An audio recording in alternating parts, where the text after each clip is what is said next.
حضور نے فرمایا آؤ میں تمہیں پچھلے زمانے کے ایک ایماندار نوخیز ولی اللہ کی بات سناؤں. پچھلے زمانے حضور نے فرمایا پچھلے زمانے میں ایک بادشاہ جادو کے زور پہ حکومت کرتا تھا. جب وہ ایک جادوگر اس نے رکھا ہوا تھا تو جادوگر اس کو جادو بتاتا, وہ جادو کے زور پر حکومت کرتا. جادوگر بوڑھا ہو گیا تو کہنے لگا بادشاہ کوئی نوجوان میرے پاس بھیج دے, اب میں بوڑھا ہو گیا ہوں, میرا پتہ کوئی نہیں کب مر جاؤں. ایک نوجوان کی ڈیوٹی لگائی, بڑا زیرک سمجھدار, اپنے رعایا میں سے چن کے جو ذہین فطرت مزاج بچہ تھا وہ اس نے لگایا. اللہ کے محبوب علیہ الصلوۃ والسلام فرماتے ہیں بچہ جادو سیکھنے لگا, وقت گزرنے لگا. بچہ جب جادو سیکھنے جاتا تو رستے میں ایک راہب بھی تھا جو انجیل جانتا تھا. وہ اللہ اللہ سکھاتا, لوگوں کو حضرت عیسیٰ علیہ السلام کی تعلیمات سے آگاہ کرتا. اس نے دیکھا کہ یہاں بھی لوگ اکٹھے ہیں تو وہ بچہ اس راہب کے پاس بھی اٹھنے بیٹھنے لگا. اب جب اس کے ساتھ اس کی گفتگو بڑھنے لگی تو اس کو باتوں میں لذت آنے لگی. اس نے راہب نے پوچھا کہ تو کون ہے اور کس طرح سے آیا ہے, کیا تیرا معاملہ ہے؟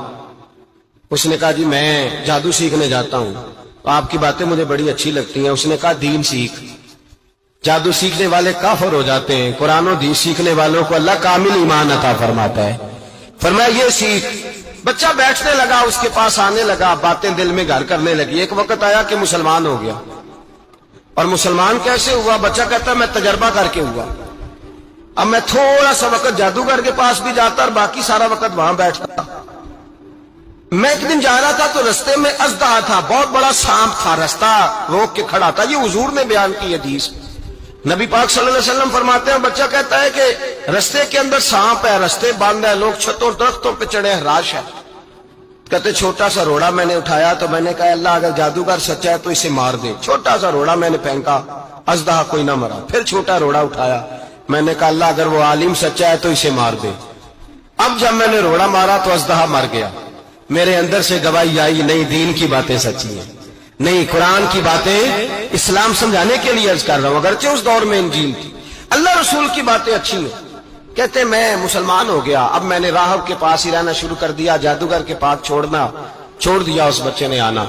بادشاہ پوچھتا کہاں زیادہ وقت گزارتے ہو تو وہ بات گول کر دیتا. وقت تیزی سے بڑھنے لگا. اللہ نے اس نوجوان میں طاقت پیدا کر دی.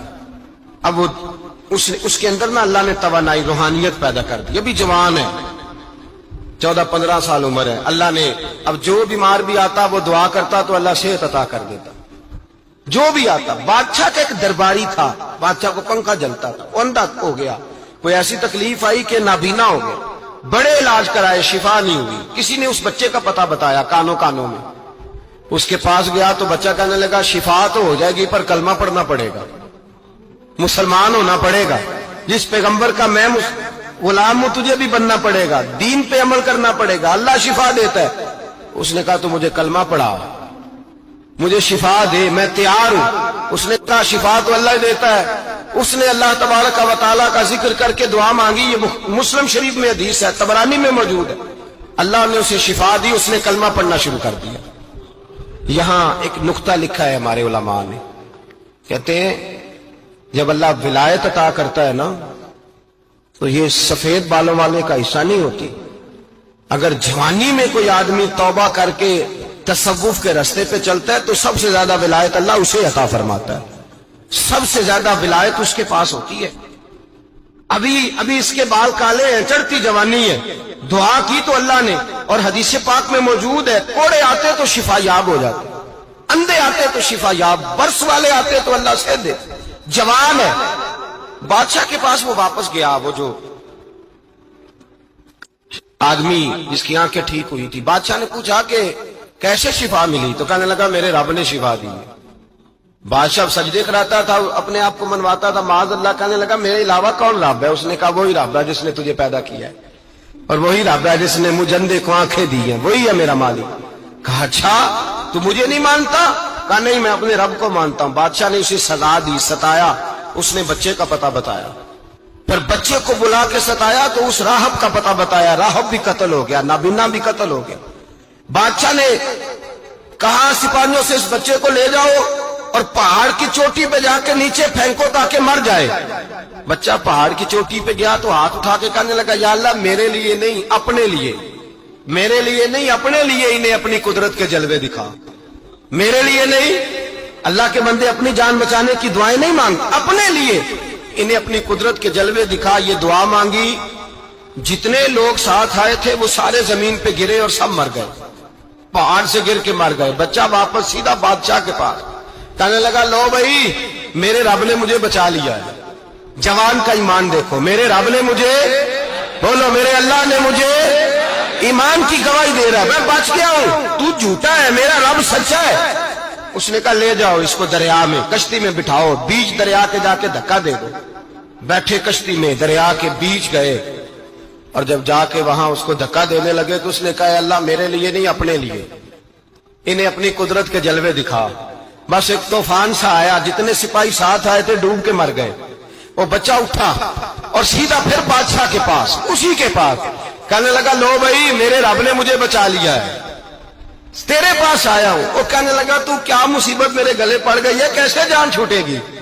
تو بچہ کہنے لگا, اگر تو مجھے باندھے درخت کے ساتھ اور سارے ملک کو بلائے, لوگوں کو اکٹھا کرے, پھر تو مجھے تیر مارنا, میں تجھے بتاؤں گا کیسے مارنا ہے, میں مر جاؤں گا. اللہ کا بندہ نوجوان, ایمان دیکھو, مرنے کے طریقے بتا رہا ہے. میں تجھے بتاؤں گا میں کیسے مروں گا. یہ بات کہی, بادشاہ نے سارا مجمع جمع کیا, ملک سارا باہر آ گیا, درخت کے ساتھ باندھ دیا. کہنے لگا, بھائی لوگوں یہ مجھے مارنا چاہتا تھا, مار نہیں سکا, اب میں اسے بتانے لگا ہوں کہ میں کیسے مروں گا. اسے کہو جب تیر مارے تو ساتھ میرے رب کا نام بھی لے, میں اپنے رب کے نام پہ جان دوں گا, ایمان کی پختگی میں اللہ کے نام پر جان دوں گا. اسے کہو رب کے نام پہ مارے, مر جاؤں گا. بادشاہ نے اللہ کہہ کے تیر مارا, پیشانی میں لگا, بچے کی روح پرواز کر گئی. جتنا مجمع کھڑا تھا سارا کلمہ پڑھ کے مسلمان ہو گیا, سارے مسلمان ہو گئے, سارے. میرے رسول پاک سید عالم صلی اللہ علیہ وسلم نے نوجوانوں کو بتایا, جب تمہارے اندر ایمان کی قوت آئے گی تو اللہ تمہاری مدد کرے گا. فرمایا وہ نوخیز ولی تھا, ابھی جوان رانا تھا, ابھی اس کی پیشانی پر جوانی کے آثار تھے, لیکن اس نے اللہ کو راضی کیا, رب کریم کو راضی. ولایت کا مطلب بڑھاپا نہیں, ولایت کا مطلب وہ نہیں کہ جب بڑا لمبا وقت گزر جائے تو پھر آدمی آئے کہ نہیں اب کیا کرنا ہے, اب مسجد ہی ہے, اب تو اس کے علاوہ گزارا ہی کوئی نہیں. تو اس وقت کا آنا اللہ کی بارگاہ میں قبول تو ہے, لیکن شاباشی اسی کو ملتی ہے جو جوانی کا وقت آئے.